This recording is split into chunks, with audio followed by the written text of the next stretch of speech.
Hey, everybody. Thanks for listening to the Marriage is Tougher Than Woodpecker Lips podcast.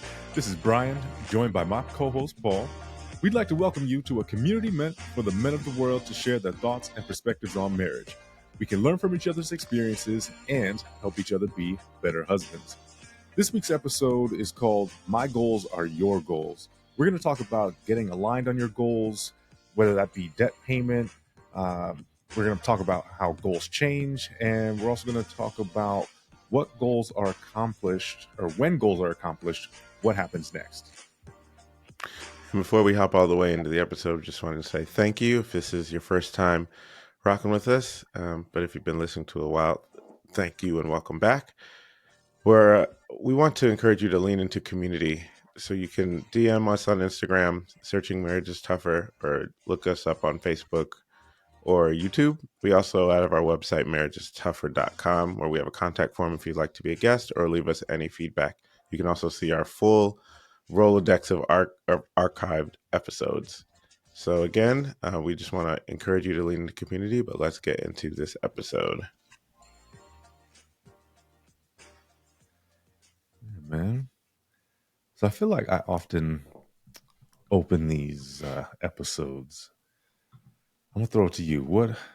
What's your initial thoughts on goals? I remember you doing a solo episode specific to defining SMART goals or smarter goals specifically, but what are your thoughts initially on, my goal is your goal? Searching theme of goals is it's a way to focus. So it's a way to focus together, right? If you have individual goals, it's how do I progress? Just anywhere in life, any area that you want to. You think about it, set some goals, try to reach them.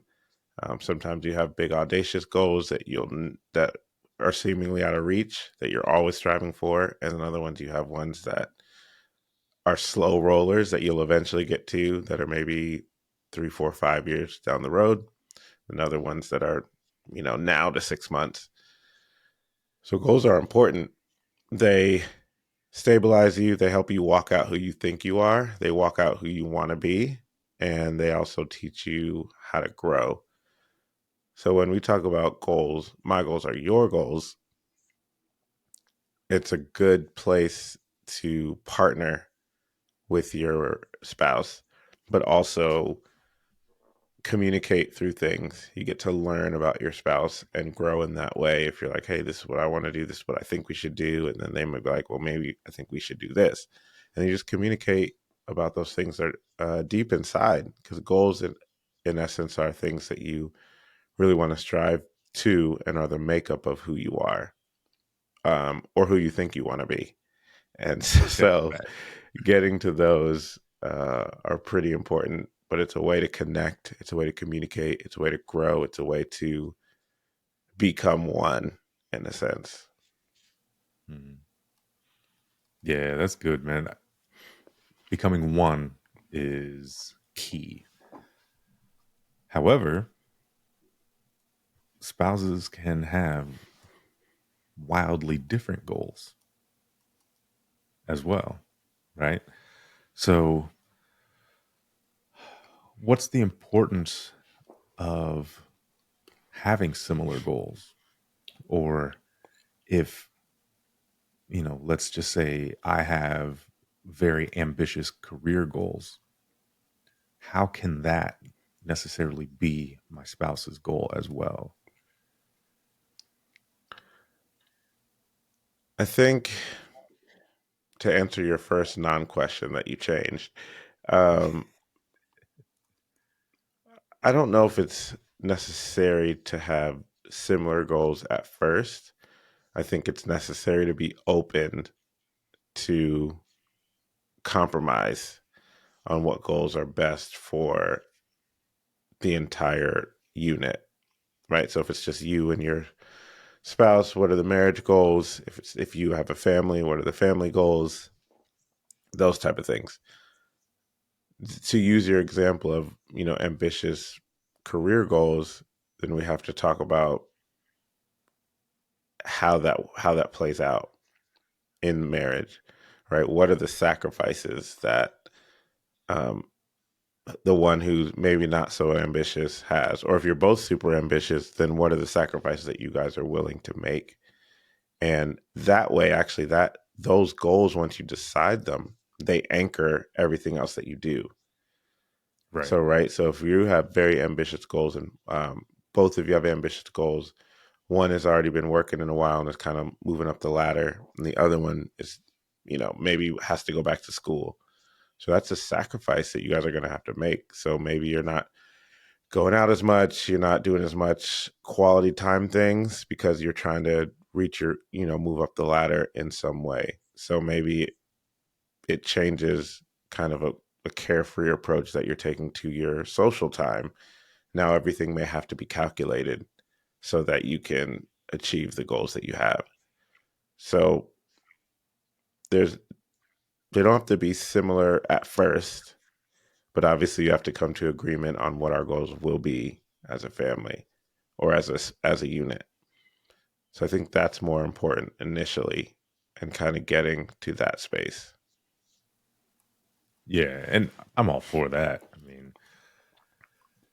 I think especially if we're in agreement and I have assistance in getting me to my goal, right? I think that as long as the goal benefits the family or benefits the relationship, then it can be a mutual goal. I think where I might have some concern is what if the goals I have um, could be good for the family, right? They're all well intentioned, but my wife is like, "Nah, I'm good on that." Right? Like, what do these conversations look like to get aligned? The conversations are focused, they're scheduled, and the rules of engagement are discussed before you get in that space. So that would be the best way, I would say, to have that conversation. So you want to set out, hey, this is what we're going to talk about. This is how we're going to speak to each other, when we agree, when we disagree. How far down the rabbit hole do we go to defend if it's different, or if one's not agreed? Like, how much time do we have to state our case per se? And then do we need to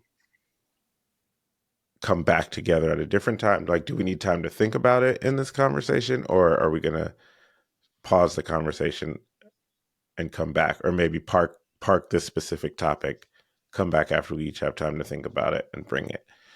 So to kind of map out what it would look like before you have the conversation is the best way to have the conversation. So think of things that may hold it up, things that may trigger, and all those things. And then when you're in the conversation, make sure you bring something to the conversation. Be open, creating a space that is vulnerable and that it's okay to bring whatever idea you have, even if it might seem trite or you might think someone thinks it's a dumb idea. Being able to really express those, to at least talk about them together. I think that's kind of some ways the conversation would look. Yeah, that's definitely a good example. Um, we also wanted to talk about, when we hit the nail on the head, right? We hit our goal, and we're maybe looking for a new direction, or just a new goal, or maybe we hit a milestone within a goal. What's some advice you'd give to the folks out there about next steps or how to advance or move forward? I think it's always good to have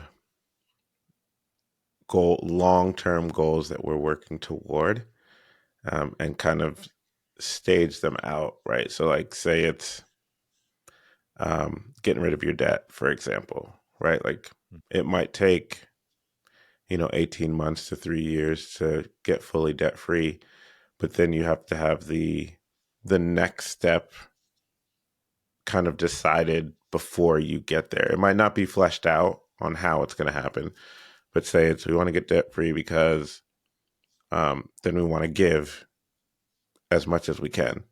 So then it's like, so we know once we get debt free, we're now going to give. So now, oh, like we just paid our last student loan off. Like, what do we do now? Oh, we need to have a conversation about how do we want to give? Who are we giving to?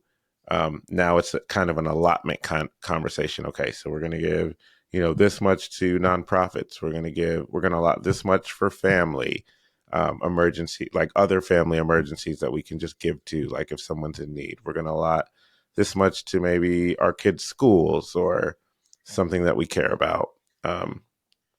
So you may not have the next goal fully fleshed out, but now it's time to flesh that out. Using that example, I hope that was a good example. Does that make sense? Yeah, no, it made all the sense in the world. Okay. Absolutely. Um, I don't know, Let me man. ask I've you though. been, yeah, go ahead. Yeah, what about you? I mean, you're kind of walking through that now. So Right. what's maybe talk about not just what to do, but how it feels as you hit a goal and reach it, and then how to kind of stay focused and move on to the next one when it can be really nice to be like, all right, we did it. Yeah, that's a really good point. And that actually happened to us a couple times throughout the process, right? Because you set those milestones, and when you set them, my wife and I feel like it was nice to celebrate those milestones, right? Because we had a couple larger debts.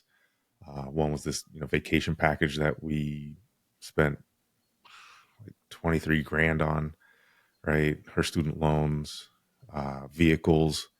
And so for those, we decided to treat ourselves. The trick is to not get too relaxed, number one. Number two, like you said, have other goals beyond what you're currently working on. So now that we've, truly paid off all of our debt, um, I think it's beneficial to get back together and, just kind of reconvene on where are we headed next, right? Does the path we want to take still look the same as we thought it would, before we got started, when we were halfway through, two-thirds of the way through, and now that we're done, do we still want to go down that route? For us, it's, we want to start putting away to buy our dream home, right? Um, and it, the conversation had been, are we going to go starter home? And, we both decided, no, let's just get what we want, right? We've waited this long, that debt payoff was about 30 months for us. Um, and so I think really just having the conversations to make sure that you're on the same page, having the conversations to make sure that even though we believe we're aligned, what might be some of the nuances that might be a little bit different for one party or the other, right? So for us, if it's buying a house, what types of things would you want in the home, right? What types of things, considering this market, might we have to sacrifice on?